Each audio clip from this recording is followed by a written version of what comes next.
Coming up on September 14th at the IG Arena in Nagoya, Japan, Naoya Inoue will be defending his undisputed super bantamweight titles against top challenger and former unified super bantamweight champion MJ Akhmadaliev. This fight is an extremely intriguing matchup, which was supposed to happen theoretically a few years ago when Inoue first challenged for the undisputed championship at super bantamweight. However, the original plans for this fight were ruined when Marlon Tapales beat MJ Akhmadaliev. We'll get into that shortly. Currently, Akhmadaliev has a record of 14 wins, 1 loss, and 0 draws. On BoxRec, he is ranked 5, but personally, I think he's the number 1 challenger of the division for the undisputed championship. He is 5'5" and 1/2 inches, and his reach is 68 inches. He is the former unified champion, holding the IBF and WBA belts in the division originally. Now, on the flip side, we have a man that really doesn't need any introduction.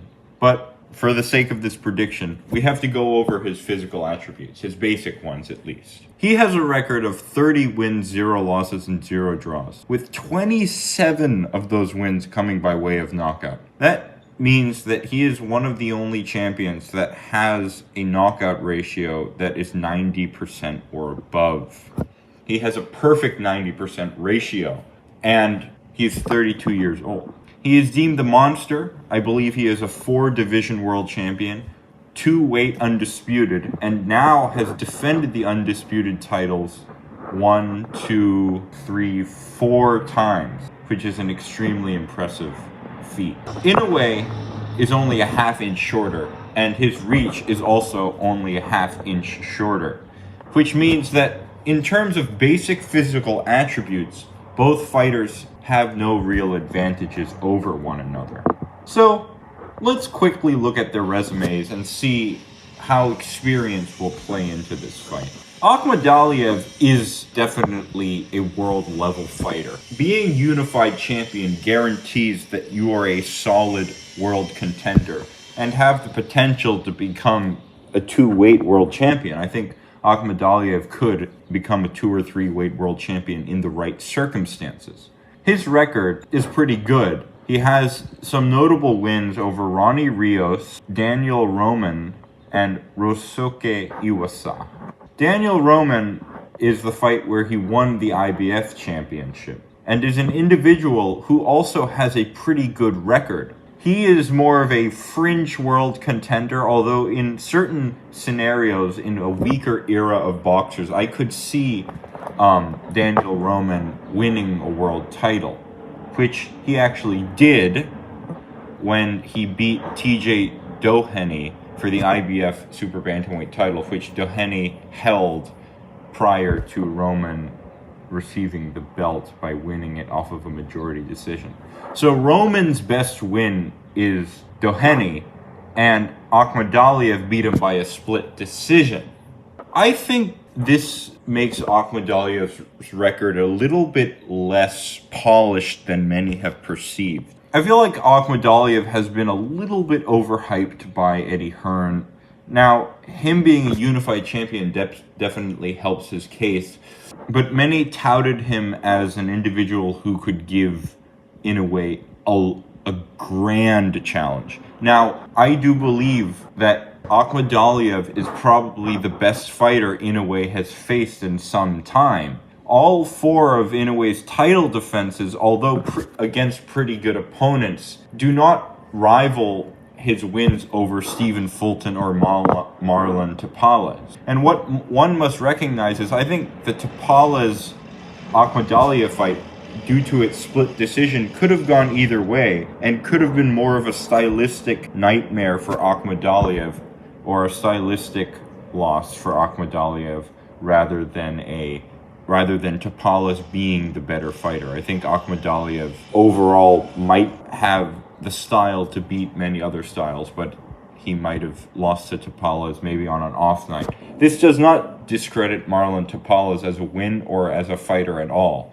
But I do believe that that fight could have gone either way, and a split decision for any fighter was warranted. The other notable win on Akhmadaliev's record is against Ronnie Rios, who was recently beaten by Nick Ball by 10th round TKO. Akhmadaliev got him out of there in the 12th and final round. Rios, though, is also more of a fringe world or really European level contender. He challenged for the WBC Super Bantamweight champion against Ray Vargas and lost that fight. So I believe for Akhmadaliev, that's a pretty good win. It's a good win, Ronnie Rios, as a European level fighter. But in terms of experience, Inoue has a great edge. Inoue has been a 4-division world champion, 2-time undisputed. He's fought elite fighters. Akhmadaliev has not really fought that many elite fighters. Akhmadaliev's record consists of fringe world to European level fighters at best. And his loss to Tapales was probably, if he had won the Tapales fight, that would be his best win.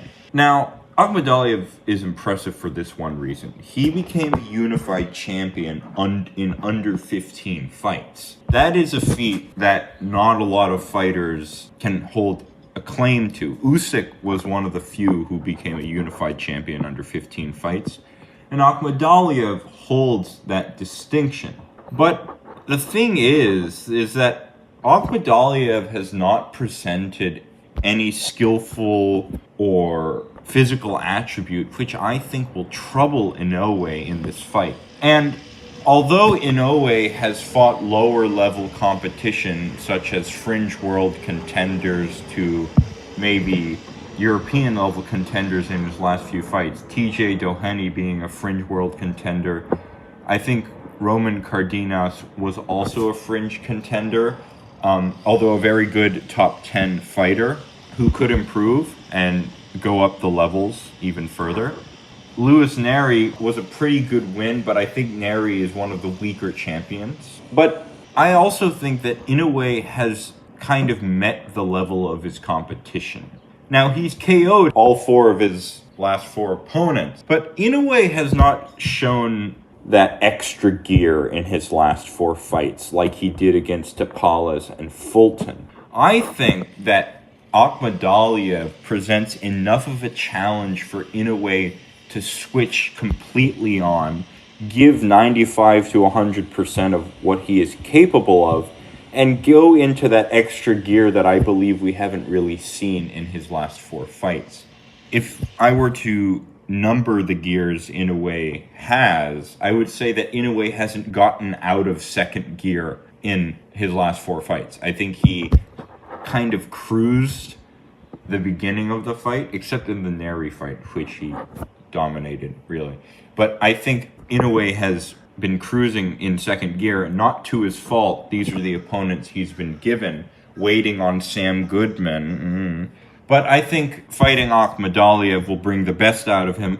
So in my personal opinion, and for my official prediction, I see Naoya Inoue knocking out or stopping MJ Akhmadaliev in 9 rounds. I think Inoue will start a little bit slower, but I think Inoue will be able to figure out Akhmadaliev by round 5. And because I believe Akhmadaliev is tough, it will take 4 more rounds until round 9 for Inoue to finish the job and get his 5th title defense of the undisputed Super Bantamweight Championship. This is Zachary Cloutier at Ringside.